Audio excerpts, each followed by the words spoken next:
two. Yeah.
Most Honorable Prime Minister,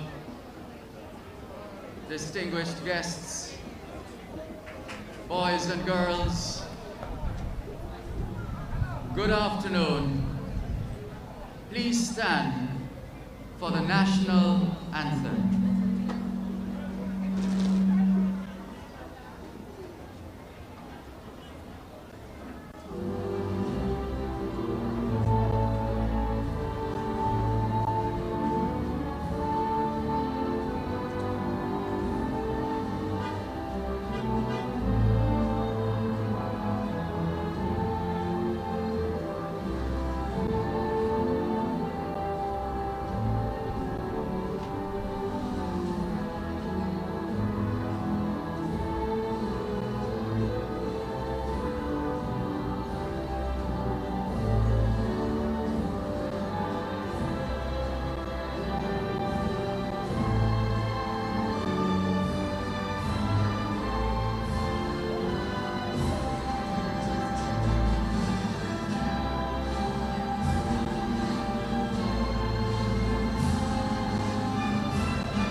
Prime Minister, the Most Honorable Andrew Holness, Minister of Agriculture and Fisheries, the Honorable Colonel Charles Jr., other officials and representatives from ministries, agencies, and departments,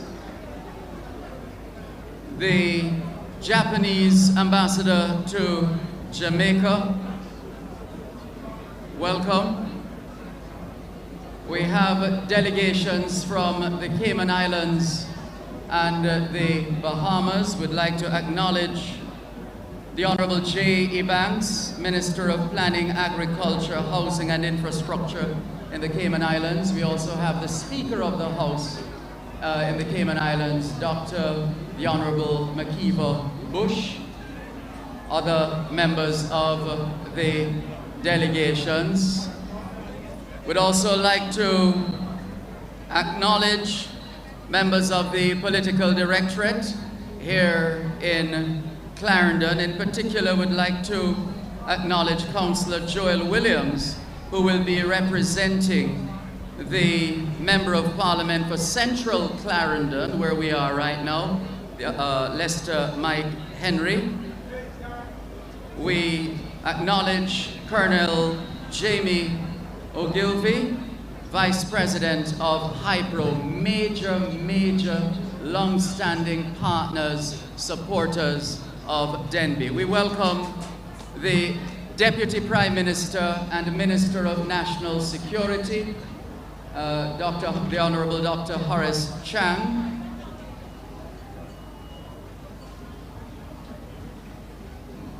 and all the other officials joining us now. And we're doing this so that the Prime Minister and others won't need to go through the long list of protocols. Would like to acknowledge Senator Don Meredith as well out of Canada and the other members of the delegation.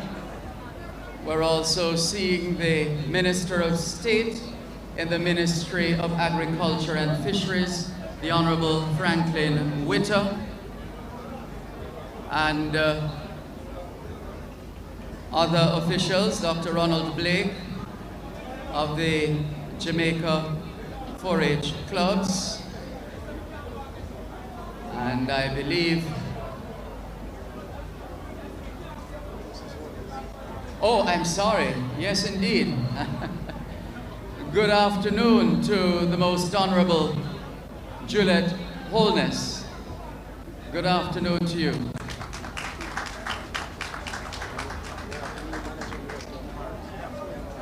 Of course,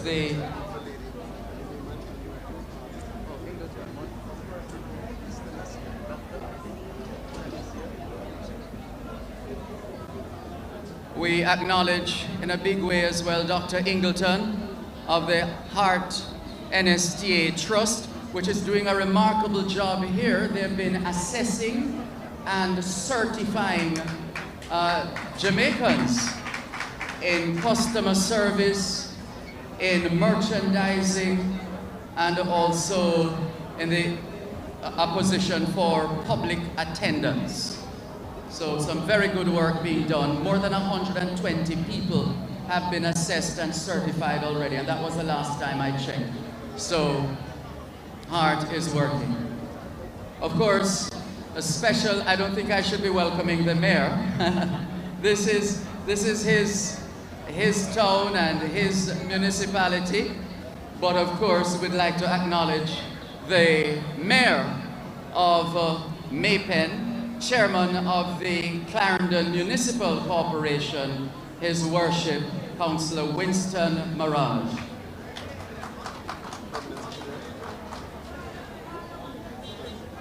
Welcome as well to Dr. Spence, permanent, or I'm giving you a PhD? No, it's good. Dermot Spence. Yeah, Dermot Spence has been around for a long time and it doesn't show. But Dermot Spence, the permanent secretary in the Ministry of Agriculture and Fisheries. And again, other distinguished ladies and gentlemen, good afternoon to you. And we'll just leave it there for the time being, because if we were to keep going, it could take a while. But you're all distinguished ladies and gentlemen, and boys and girls. It's a pleasure to welcome you to the 68th staging of the Denbigh Agricultural, Industrial and Food Show, which you would have found out by now, if you didn't know before, that this is the oldest, largest and most dynamic agricultural show in the English-speaking Caribbean and one of Jamaica's most iconic events. Without any further ado, I'm going to now ask you to tune your ears to the message which will be delivered by the President of the Jamaica Agricultural Society, Mr. Lenworth Fulton. All protocols observed. The return of Denbigh is testimony that agriculture is on the mend. After a 2-year break due to the pandemic, JAS and stakeholders rally as a team to put the pieces together to make this 68 staging possible as the formal response to Celebration 60. With our contribution, Denbigh over these years is the most recognized meeting place of public officials, farmers, agricultural enterprises, consumers, investors, etc. Not only in Jamaica, but in the Caribbean. It is not by chance that today is appropriately called the Prime Minister's Day. And it is my pleasure, on behalf of the entire church family, to welcome our Prime Minister to the Denbigh 68 and hope that the memory will be long-lasting. This is because the farmers as well as the public want to rock and talk with him on the important subject area of food security and by extension, their involvement in the sector. This year, the challenges have been numerous, but the work of the entire team was first class, and we at the church will keep it that way.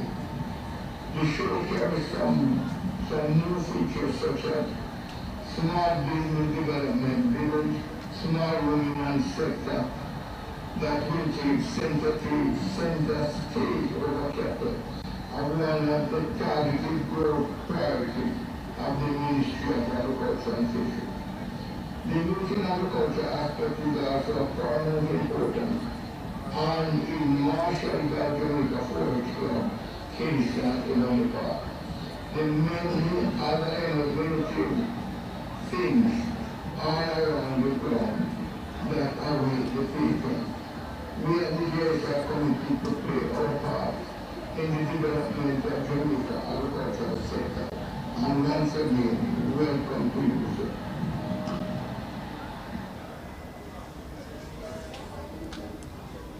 That was the voice there of the President of the Jamaica Agricultural Society, Mr. Lenworth Fulton, who is still convalescing, and we wish him all the best as he continues his recovery. We've also since been joined by the Minister of Transport and Mining, the Honorable Audley Shaw. Thank you very much for joining us. And earlier on, I did acknowledge the Japanese ambassador to Jamaica. I don't think I named him at the time. He is Mr. Masaya Fujiwara.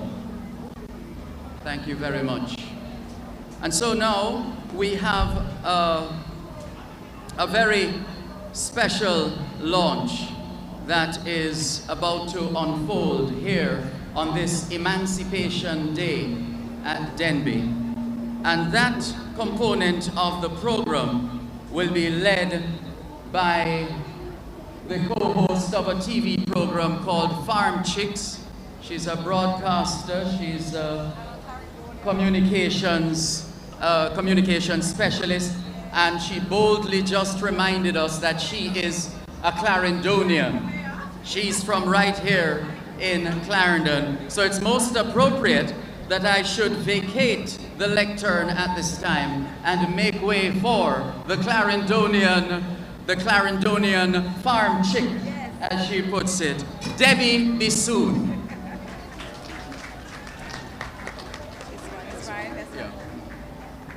Thank you so much, Dervon, and welcome to my parish. Dervon, I know you've been here a couple of times, but let me formally say welcome back to Clarendon. Thank you so much for acknowledging all protocols. Good afternoon, everyone. Now, I want to hear like you're excited to be back at Denbigh. I don't know about you, but I'm super excited to be back here. The last staging was in 2019, and here we're back after 3 years, 2 years. That is incredible. Good afternoon, Denbigh. If you're a proud Jamaican today, I want you to just give yourselves a big round of applause for being here this afternoon. Prime Minister, my Minister of Agriculture, and my MP, Mayor. I hear my Costas is also here as well. Permanent Secretary, all dignitaries, as Dervon did acknowledge, members of the media that will take this message far and wide. Thank you all so much for being here this afternoon.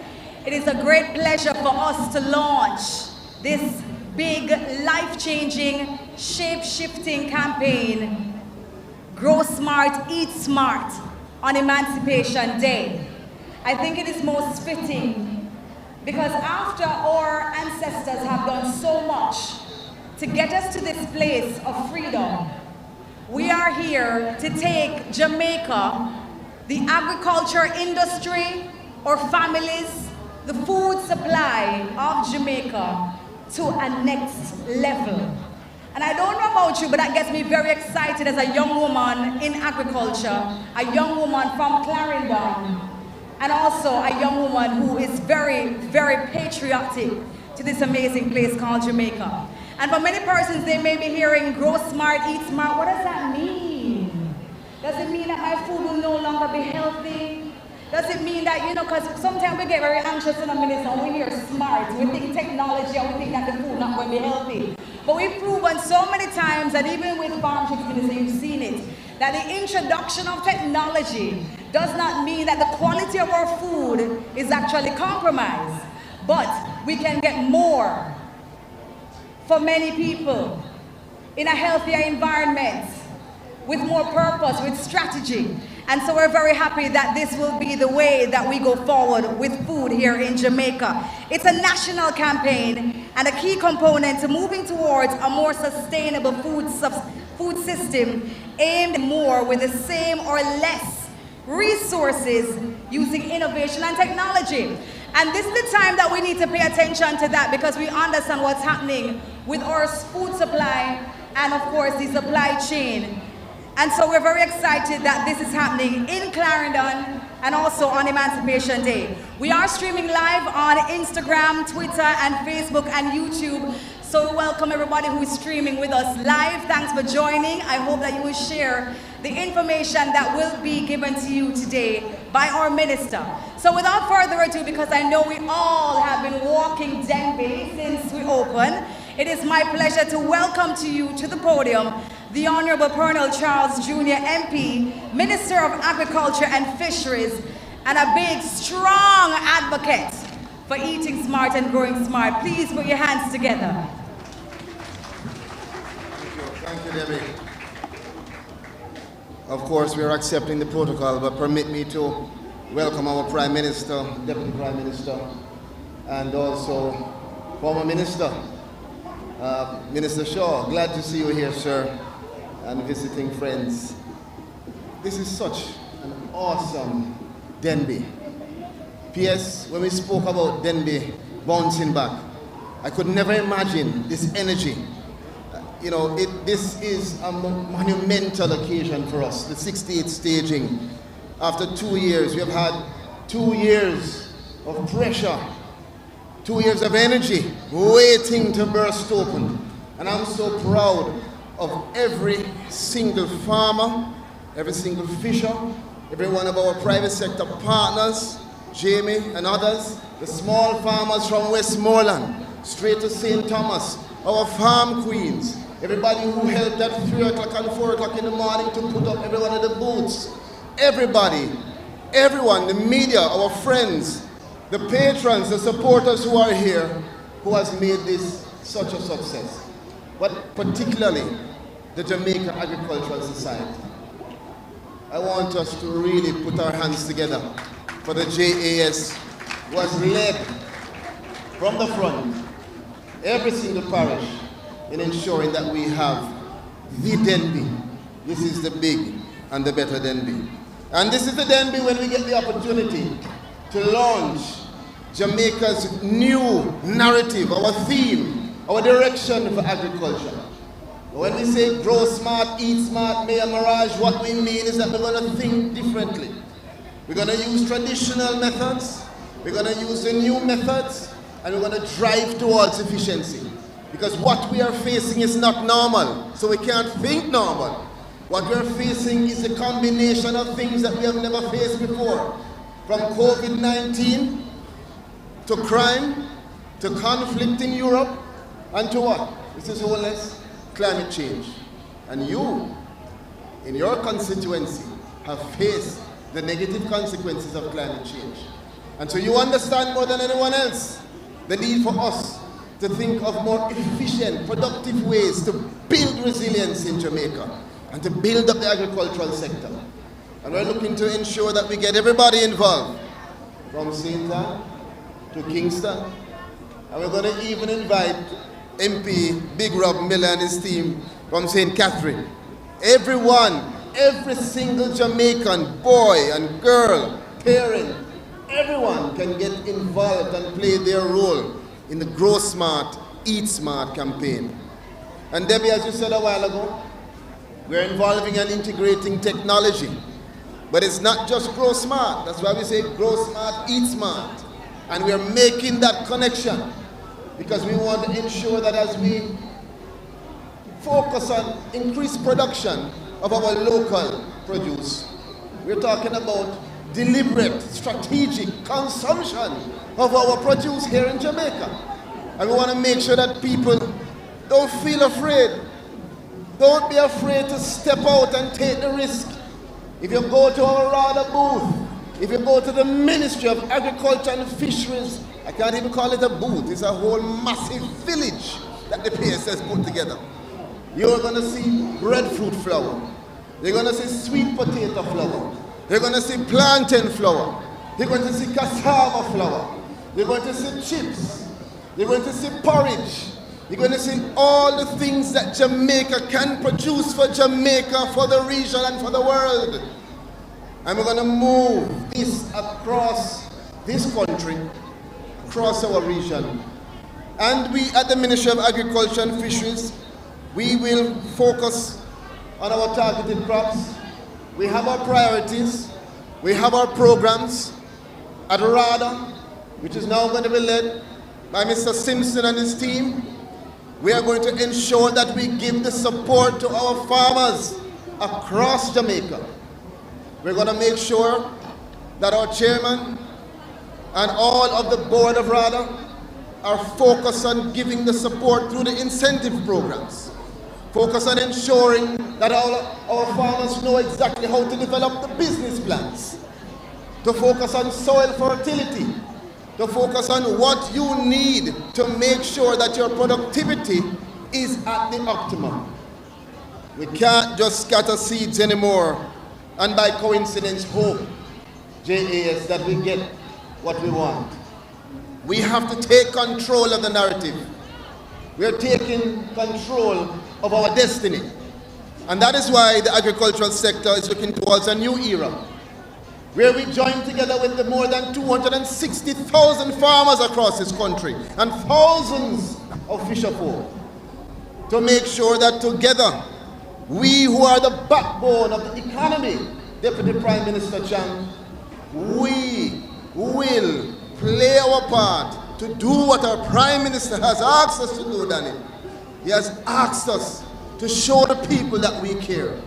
And we are making sure at our ministry that we show the people that we are here for you. We have support programs. We have technical programs. We have our onion and potato programs. And can I tell you, Jamaica, I have not signed one permit for potato since I've been Minister of Agriculture. I've not had to, because we are producing enough. For years we have asked the question, what do you need to do to grow agriculture? I always hear, well, we have to produce more, we have to export more, we have to go back to the time when we were producing milk and coffee and cocoa. Well, Debbie, let me tell you this. I asked Permanent Secretary, and he called Mr. Price and the team and said, listen, the minister wants the figures, Chairman Jones. This quarter, 10.4% improvement in domestic crop production. More than 7% increase and improvement in export of Jamaican products. And we are advancing programs, and we have increased production in milk, and we're going into the schools. Dr. Blake, Chairman Virgo, and the 4-H team are working with the schools to make sure that we are re-energizing and revitalizing those schools like Vertec in Clarendon, to make sure that we're building back those programs that had died down. We have a very strategic way to make sure that every tomato, scallion, hot pepper, Irish potato, watermelon, pineapple, everything that you can eat can be grown by our own. And we are going to make sure to give the support. I want to take this time to commend our farmers and our fishers and the JAS and the ministry.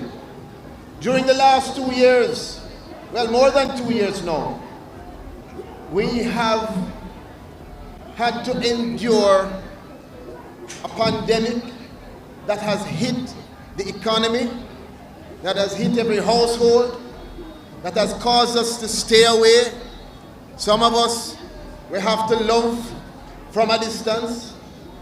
Some have to lead from a distance.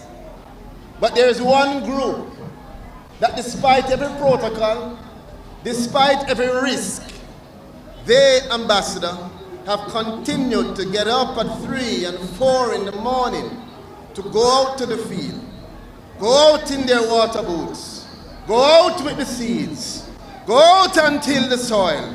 When the rest of us are at home with the mask, staying in, we don't wonder where we're going to get the food. But Mr. Kandapa knows, because he gives support to them.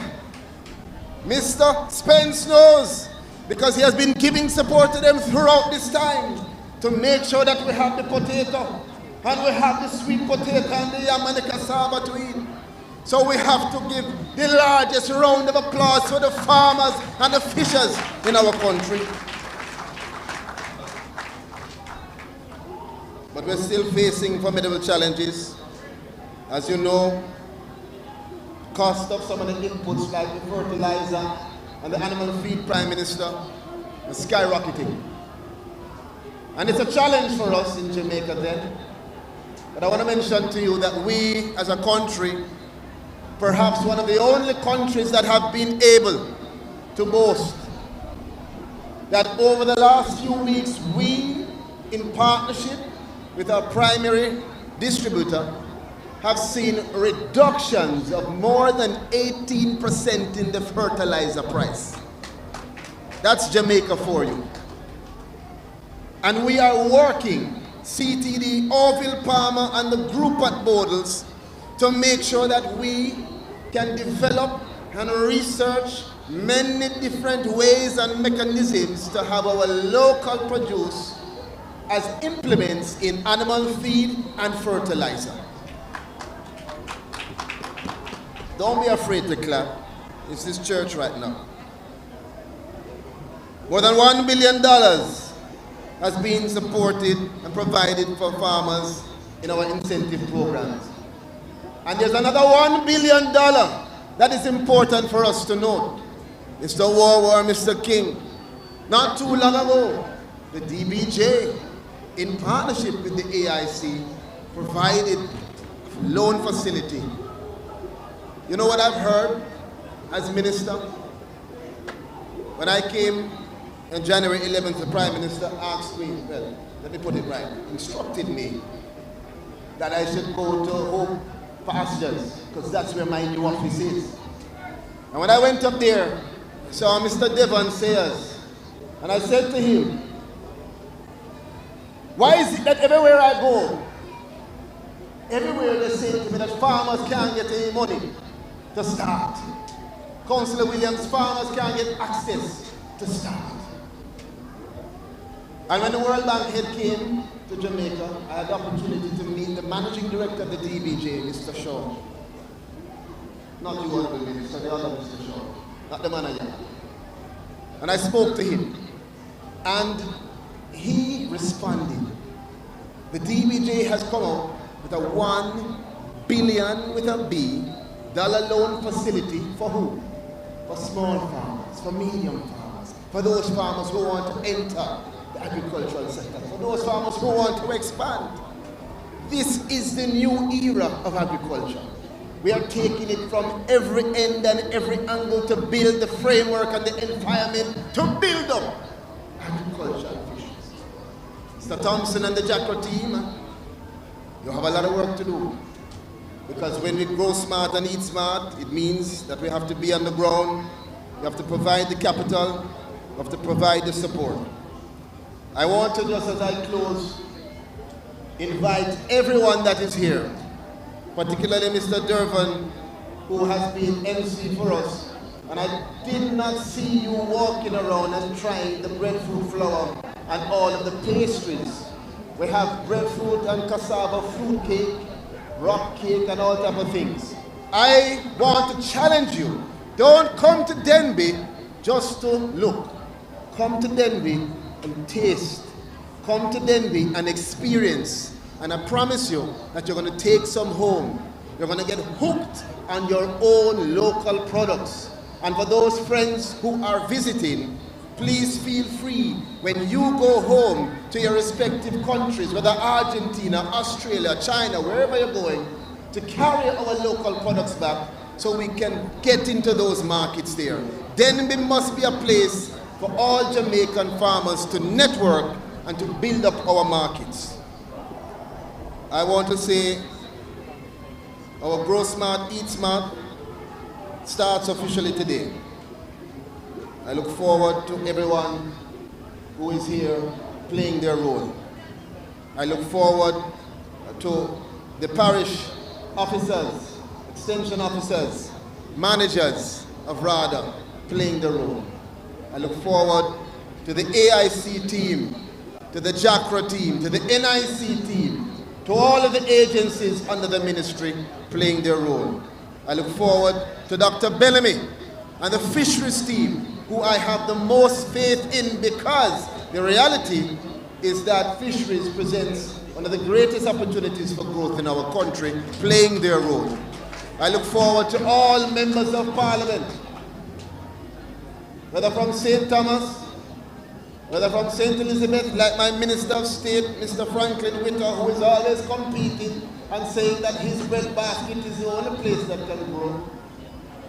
Whether it is my good friend Danny, who is from the West, who I'm going to challenge when I go to Westmoreland to make sure that your farmers are up toiling and producing. Wherever you are in Jamaica, the ministry is going to be there to give you the support. We are going to take agriculture and fisheries beyond your imagination. And we are going to continue to be the backbone of our economy. Prime Minister, I know that you have a lot on your shoulders. I know that you are focused on developing this country. I believe in you. I have always believed in you. I will continue to believe in you. Believe in us.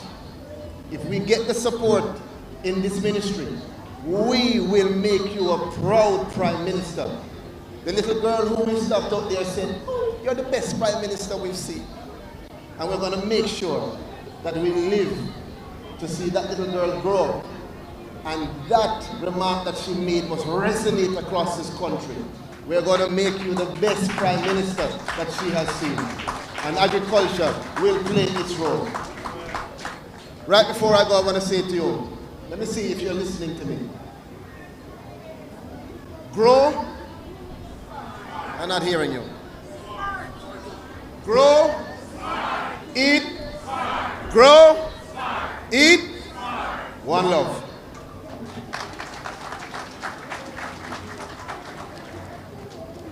Ladies and gentlemen, please put your hands together once more for that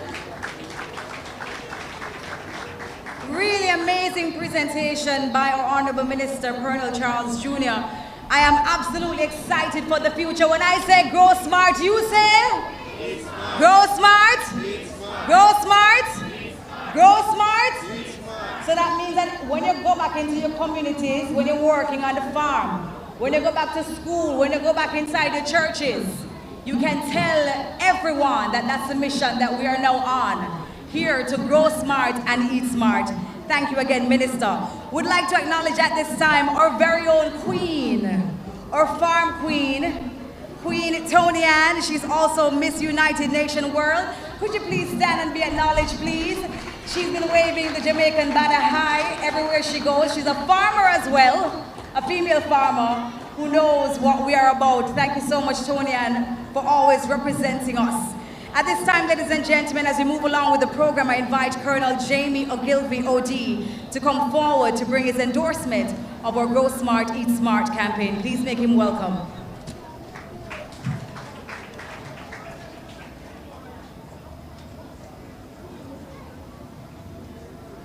Most Honorable Prime Minister, Most Honorable Mrs. Holness, Deputy Prime Minister Chang, Minister Charles, other members of the Cabinet, members of the Diplomatic Corps, other members of ministries, departments, and agencies, visiting delegations, gentlemen, ladies, gentlemen, members of the media, good afternoon and welcome to Hypo at Denbigh.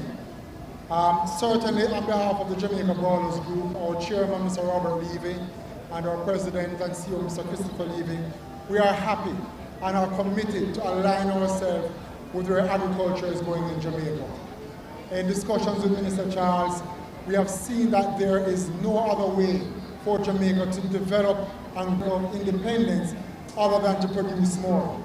And certainly we salute and applaud the efforts of the ministry and the government at what has been done to cause Jamaica to produce more and more each year. Already 10% minister increase on last year's record production, and that's something to be celebrated. Please let us give our farmers a round of applause for what they have been doing. The Grow Smart, Eat Smart initiative led by the ministry is very critical, and everyone needs to get on board. You know, we heard a discussion about food security, and at the core of that are our farmers and their ability to produce more. Because when we produce more, then we become more food independent. And that is the area that Jamaica Brawlers and Hypo have chosen to focus on, our food independence. We want everybody, whether you're an existing farmer or somebody who grows stuff in your backyard or you've never grown anything, to start growing. Because everyone who grows something is going to increase our level of production and make us more food independent. And so this year, as we celebrate 60 years of political independence, I am encouraging and charging and driving us on to do more, to produce more, so that we can do more than just celebrate political independence, but we can taste our independence. And so this year, we are fully aligned, as we have been for the last 20 years, as a sponsor of this event, to have Jamaica produce more. I take the opportunity also to congratulate the Jamaica Agricultural Society for their efforts in getting this show executed in such a short space of time. It was the right move. Last night when I looked at the audience, the crowd at the Hypo Gospel Extravaganza, and the thousands of people that had streamed through Denbigh up to that point, and it was the right decision. And I'm encouraging us all to produce more, produce more. We need to taste our independence. Thank you all very much. Thank you so much, Colonel Gilby. And we thank, as always, Hypro and the Jamaica Brawlers Group for always supporting Denbigh and always making sure that our farmers are also well supported. So ladies and gentlemen, we are at that point of the program where we will be unveiling the new Grow Smart, Eat Smart logo. And rightfully so, this will be done by our most honorable Prime Minister, Honorable Andrew Holness, Prime Minister of Jamaica, along with our Minister of Agriculture. And we ask that they make their way on to the logo at this time for its unveiling. This is the logo that you will see all across Jamaica as we aim to make Jamaica even more sustainable, as we put things in place for our children and our children's children. As we certainly make Jamaica the place to live and raise families, to also help our neighbors with exports, and for all the things that are uniquely Jamaican. So we unveil, we're counting down in 5, 4, I'm skipping the 10, don't worry, don't look at me like that, I'm going to cut it in half. In 5, 4, 3, 2, 1. This is the Grow Smart, Eat Smart logo. Put your hands together. This will be a symbol of Jamaica's agricultural industry and the direction that we are indeed going in to make Jamaica great, sustainable, healthy, and of course producing at the optimal level. We're asking the stakeholders to come around the logo so we can take our pictures. We're giving each member a banner, something to hold on to.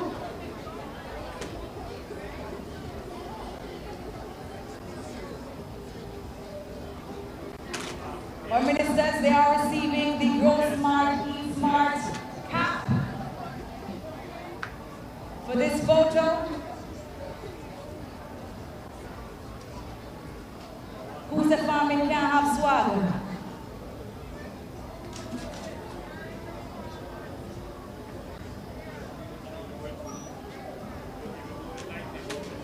Ladies and gentlemen, put your hands together for the unveiling of the new logo.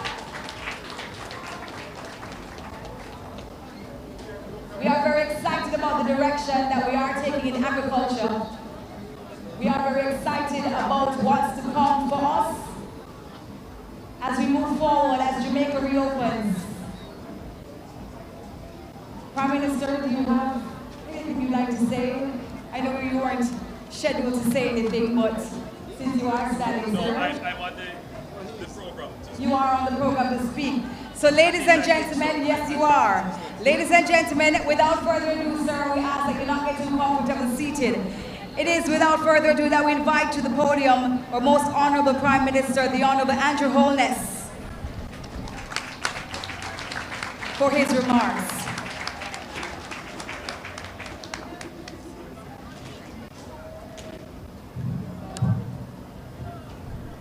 Soon for the conduct of the ceremony so far. Allow me to repeat acknowledgements and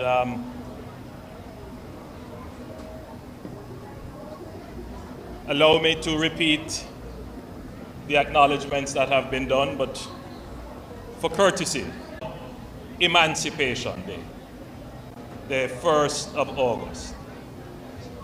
We are 128 years since. Not since our independence, or rather, let me explain. We are 128 years from our emancipation to our independence. That period of time is not a time in history. 60 years from our independence to now. But we don't usually spend a lot of time thinking about that period in our history from when we got freedom to becoming an independent nation. In fact, the truth is that if you were to ask the average Jamaican what happened during that period of time, you wouldn't be able to tell us. And we have to give credit to former Prime Minister P.J. Patterson, who reinstated the celebration of the emancipation period, primarily to call the nation back to recognition of this period of time. And I was not able to come and view the stalls as I would in Kingston. In celebration of that period of time, we returned the floats to our streets in Kingston. And it was a very good display of our culture.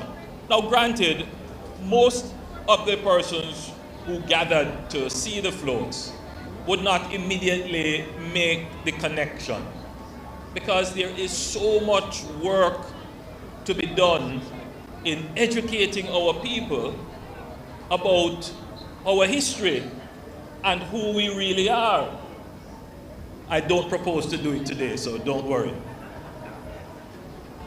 But except to say that, you know, as a nation, we are 60 years old as an independent nation. But the struggle to nationhood did not begin in 1962.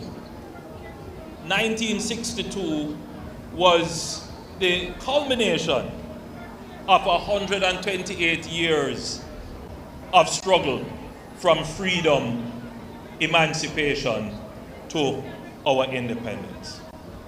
And during that period of time, there is some agricultural history that we have to pay attention to.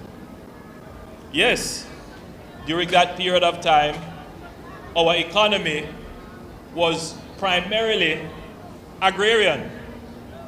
In other words, agriculture was the mainstay of our economy.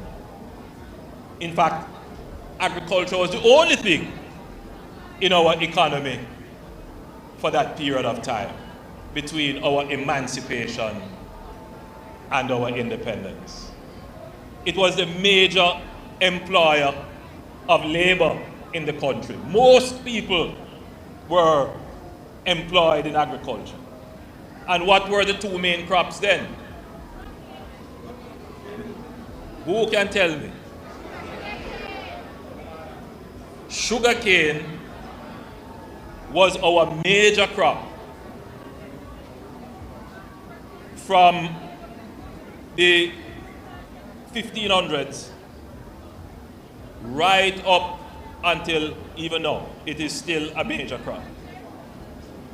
Certainly during this period between our emancipation and our independence, sugar was king, even though it was on the decline. We introduced other crops for exports as well. Bananas became an important crop during that time. And so the two main employers of labor would be sugar and bananas. Yes, I'm repeating this on our Emancipation Day so that the people who are listening now as farmers understand that when we say that you are the backbone of the nation, that is what we are talking about. When your family members, my family members, left the plantation, did we go and work in a call center? Did we go into the classroom? Did we immediately become doctors and lawyers? No. We went to find land. And the planters made it difficult for us to settle land so that we didn't become independent by our own agriculture, so that we had to work on the plantations. And that set the basis for the struggle. So even though we were free, we still had to struggle to make something of ourselves. And I don't want us to lose sight of that. Our nationhood in independence, we sometimes lose sight of the struggle. In fact, what is happening to us is that we have a generation that is emerging that don't believe in struggle. That everything must just be nice and it must just come. No belief in sacrifice. But our forefathers, they struggled under very serious conditions, lost their lives. The situation became so bad that we had a major rebellion in the country. I don't know how many of you remember that. In 1865, the Morant Bay Rebellion. Yes. And then by 1938, we had another set of struggles that we had to go through, the labor struggles. I'm talking about agriculture. And our history in agriculture is tied up in our history for our struggle for independence, because much of it had to do with land settlement.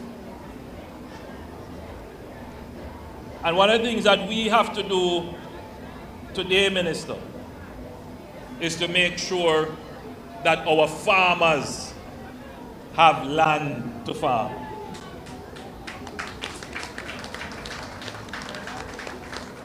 I am meeting a lot of young people who are saying to me, Jamie, boss, I want a piece of land for farm. And whenever I hear that, I feel good. Because you know what the alternative could be. And so, Minister, I know we have some programs. And what we have been trying to do now as a government is to look at all the lands that we have that are not being used. We have some land in the Sugar Company of Jamaica, the Sugar Company holdings. And we have started to look at all those lands that are basically a land bank. And we are saying which land is agricultural land, which land is marginal, and we are looking now to put them in a structured way that people can access them through what we are calling now our agro park. So the AIC, that is the Agricultural Investment Corporation, they have a mandate to bring land to investors in a structured way. So we're not just going to give them the land, but we're going to try to give them land with irrigation, land with road access, land with pre-positioned market access. We have a model of that going now in Bernard Lodge, where you could say that that is going to be the first structured agricultural community. It has housing, it has an urban area, and it has roughly about 1,000 acres where it has been leased to small farmers in a structured way. We are putting in a massive irrigation system, massive water supply system, and it is doing very well. Challenges there are, like everything else, but it is a good start. What I'm pleased about as well, as we look back at our history in agriculture, is that finally I am seeing where business people now are taking an interest in investing in agriculture. Not just taking on agriculture as a hobby. Though, me love agriculture. I am trying something in my backyard. But I could not say that I am a farmer. I couldn't say that. But there are a lot of people who take on agriculture because, they love agriculture. We need those people, yes. But we also need the business minds now to come into agriculture.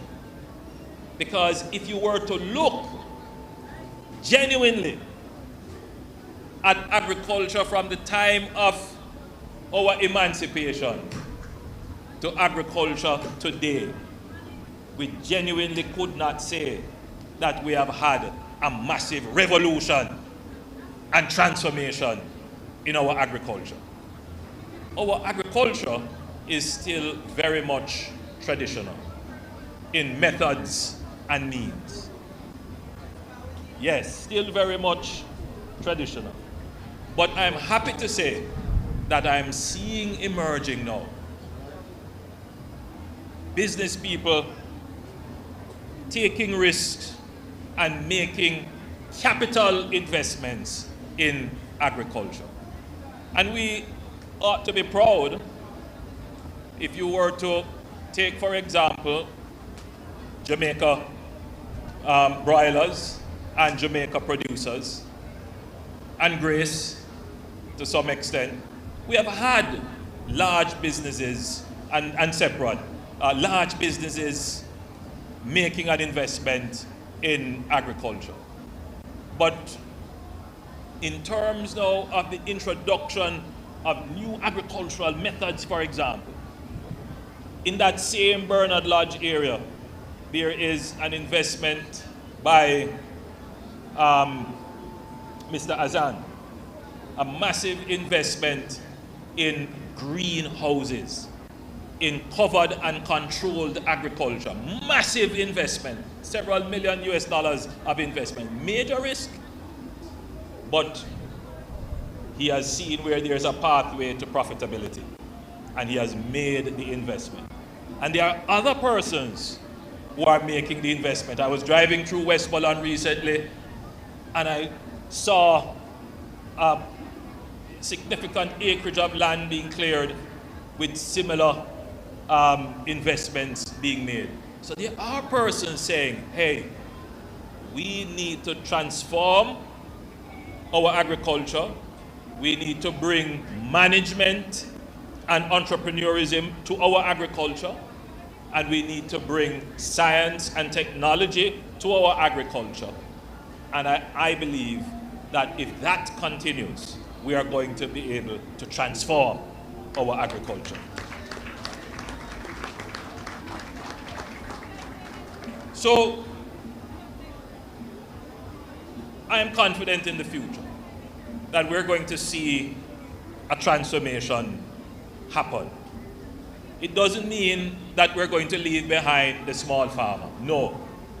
As I said before, the small farmers are the backbone of our agriculture. Can't leave out small farmers. We have to support them and give them all the resources. But if you're going to look now to have a massive increase in your agricultural output, we need to bring in more capital, bring in larger holdings, bring in business, bring in enterprise, bring in managerial resources so that we can have that big push towards increasing. Now I see my friend saying, and export. I'm coming to that. Because presently, Minister of Agriculture, we are seeing an increase in our import bill for food. Our import bill for food is over $1 billion. Not the value, in the value. And what the permanent secretary is saying to me, don't get worried, Prime Minister, it is the inflation. it is the global condition which has caused our food bill to increase. But that wasn't the point I was making, Permanent Secretary. I was making another point. The small farmers are important to keep the base of your agricultural economy and to keep employment high. Agriculture accounts for, a very large part of our employment. But we need to have resilience in agriculture. What do I mean by that? If there is a war in the Ukraine and all of a sudden we can't get flour in Jamaica, what we going to do? What we going to do? What we going to do? Well, substitute is not the first thing, Permanent Secretary. You know what we do? We pay more for the flour we can get. That's the first thing we do. And I want you to start to think on that. That's what we do. As the things become scarcer, we don't go to substitution. We take more out of our pocket to buy it. That's what we do. And then we complain, as we should when the prices are going up. But there's another thing we can do. I hear the minister say that we are now making breadfruit flour. We are now making sweet potato flour, all of which are very healthy, by the way. In fact, much more healthier than the flour that we are using now. And that's what he means when he says we must eat smart. But the other part of the problem is to grow smart, because we don't grow enough. and we don't make it so that it can be integrated and used into all the other things we use it. So I like what you're doing, Minister. You're looking at both sides of the equation, encouraging people to eat smart, which is essentially saying generate demand for food that we produce locally, and then to encourage business people to come in to make the investment in the food that we can produce here. Now, before, we used to call resilience self-sufficiency. That's what we used to call it. We can rely on our own production. But we take it one step further. Because even with our own production, you're going to have shocks. You're going to have fallout. Your production is going to drop off. But when you are resilient, even if there is a fall off, you can replace it with something else, or you can recover quickly. So the objective of the government is to make sure that Jamaica is resilient. And the basis of resilience, two things. One is preparedness. So you have to acknowledge that something going go wrong and prepare for it. And the second thing is diversity. You have to have more than one option. Other people call it redundancy, but I'm going to call it diversity. So one of the tasks that this government has given to both the Minister of Agriculture and Fisheries and in my own ministry to Minister Matthew Samuda is the development of the blue economy. We haven't said much about the blue economy. We say about fisheries. But the blue economy, a large part of it is fisheries, but it's bigger than just fisheries. I don't know how many fishers are here, but I want to acknowledge the fishers if they are here. And you're there? Okay, my boss, okay.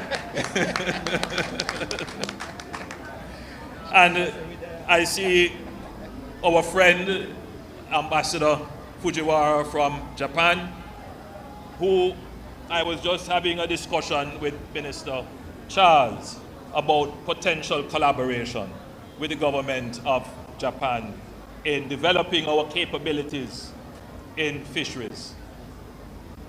Our ocean space is 24 times the size of our land space. We have resources in the sea that are untapped and vast in comparison to what we have on land. We just don't have the capabilities to utilize it. We have tuna that run past Jamaica on our eastern coast, go down to Trinidad where they have a tuna industry. We could very well catch those tuna before they reach the Trinidad. No, hold on, you're laughing. We have utilized our conch and our lobster, but that's not the only thing. Now, they have a thing called sea cucumber. When I went to China, big delicacy in China, big, huge delicacy. We don't utilize it as much. So the government has tasked these two young ministers, Minister Matthew Samuda and Minister Pernell Charles, to start to develop the framework for our blue economy, to utilize our blue economy. So if one day, God forbid, something go wrong with Jamaica Broilers plant, which it won't happen, as Jamie said, it won't happen, and we can't get fish, chicken, we just eat fish. That is what you call being resilient, right? You can recover quickly, you will recover, but there won't be any fallout because we have alternatives. What has happened to us now is that we don't have many alternatives. That might be a cultural matter, because we just don't want to change our consumption habits, but it is also truly a supply issue because we don't have many supply options. Now, when I'm speaking to you here today, on our Emancipation Day, I'm trying to get into your minds that freedom is that you have options when you're free. Freedom means that if something happens, you can recover quickly and you're not beholden. So if we're talking about being truly free, our agriculture, our food security is a part of that true freedom.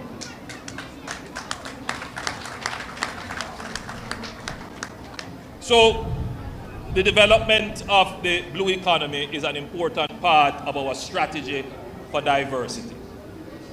The introduction of business, capital, and management into agriculture is an important part of the expansion of agriculture, the capacity of agriculture.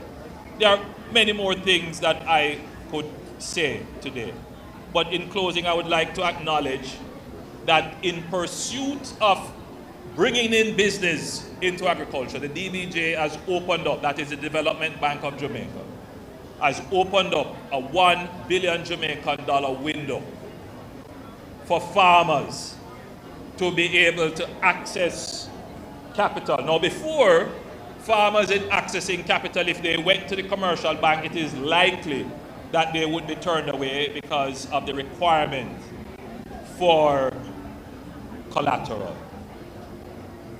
I am not saying that these loans are free or that the interest rates are lower than anywhere else. 8.5, which is competitive, but not lower than everywhere else. Competitive, single digit. But these loans have a guarantee with them, a certain security. And they can be accessed far easier than if you were to go to a commercial bank. So the government isn't just talking about these things. The government is actually putting in place measures to ensure that our agricultural sector can grow. So, in closing, let me acknowledge our friends from Cayman who are here. The Honorable Makiva Bush, I understand you got a doctorate recently. And Minister Johnny Evans. Very good to have you both and your delegation. By the way, I must say that they make it a point of duty to visit Denbigh. I've scarcely been to a Denbigh show and not seen Makiva. Always here. So we're very happy to have you. But I raise it because I need to speak about export. Now, you know, our friends in Cayman, they do import quite a bit from us. But I'm sure Minister Charles will agree that they could import much more. I'm sure we could sell them much more. And the truth is, we could sell much more in the region if we were producing at the industrial scale that we have the capacity to do. So yes, our import bill is 4 times our export bill when it comes to food. That's not something that we should be proud of, but it is something that we should take note of. And all of you that are here, make it your personal commitment to increase your output. Once we start to increase our production capacity, people will find opportunities for export. The last thing I will say, the last thing I will say, is that there are some crops which are emerging, which we don't pay too much attention. Because, you know, we see the numbers for sugarcane exports. But you know, banana, not doing so well these days. highly competitive with Latin American countries. So we still get some money, but not a lot. But yam, good old Jamaican yam, yellow yam, renta yam, the other kind of yam.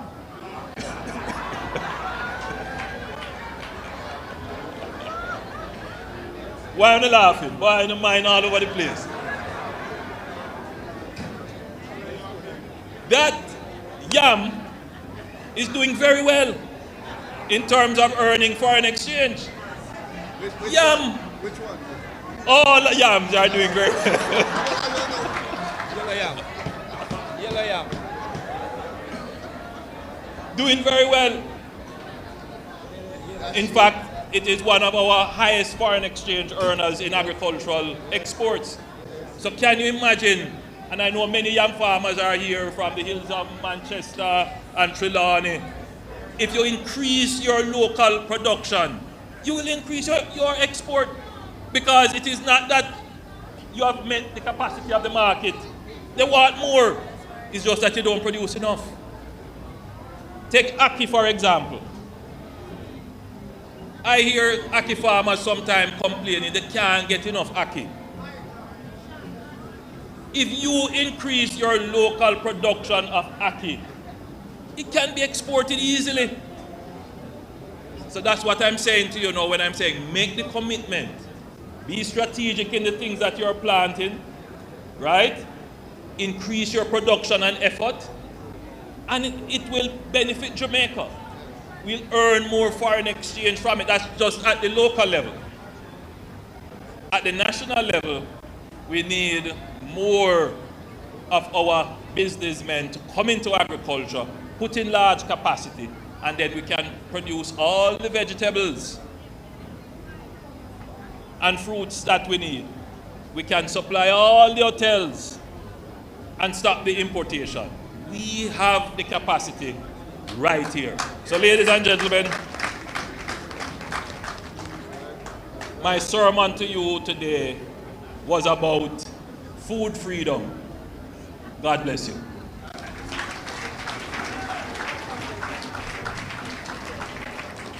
Ladies and gentlemen, please put your hands together for our most honorable Prime Minister, the Honorable Andrew Holness. Food freedom, it sounds good, right? Yeah, man, and it is definitely a reality that we can live and embrace because we're so strategically located, this amazing island. So strategically located to sustain ourselves, right? Freedom about having options and of course our security as a people. And that is what we're aiming to do. When we grow smart and we grow smart and we eat smart. And the amazing thing as well is that Prime Minister, with the show that I do with my sister, we've managed to interview a couple of young farmers one of whom have come back from Trinidad as an engineer. And he came back here and he used his own money to set up a greenhouse in St. Catherine. And he's using hydroponics to grow lettuce and strawberries year-round, Minister Charles.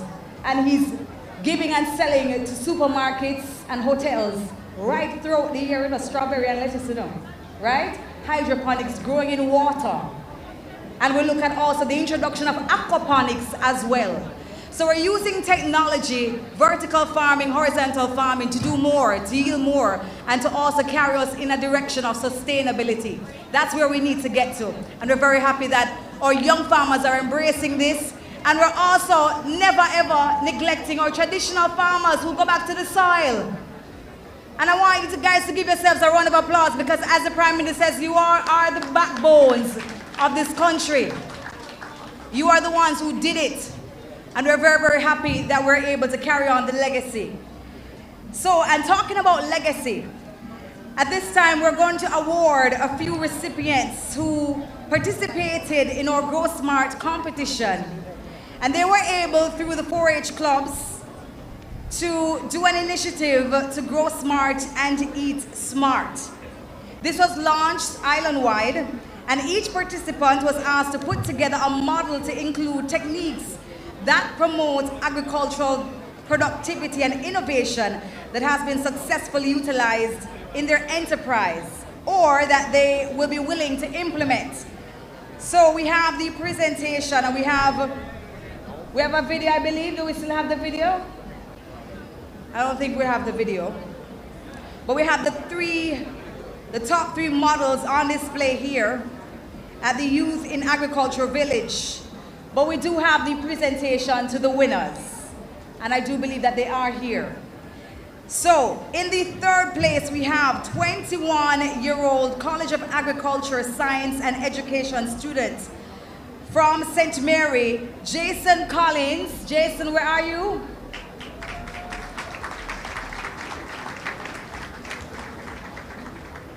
Is that Jason? Congratulations, Jason. With his Grow Smart Bamboo Initiative, Bamboo a frame that is used to plant shallow root crops. He's using the bamboo, and I believe we have the exhibition right over there. Please put your hands together for Jason, please. He's walking away with a trophy and $100,000.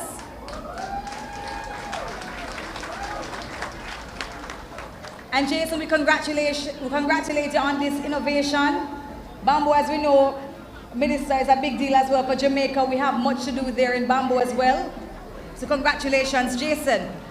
And our second place recipient, 20-year-old recent graduate of the Ebony Park Heart Academy who hails from Brownstown in St. Anne, Roland Roswell.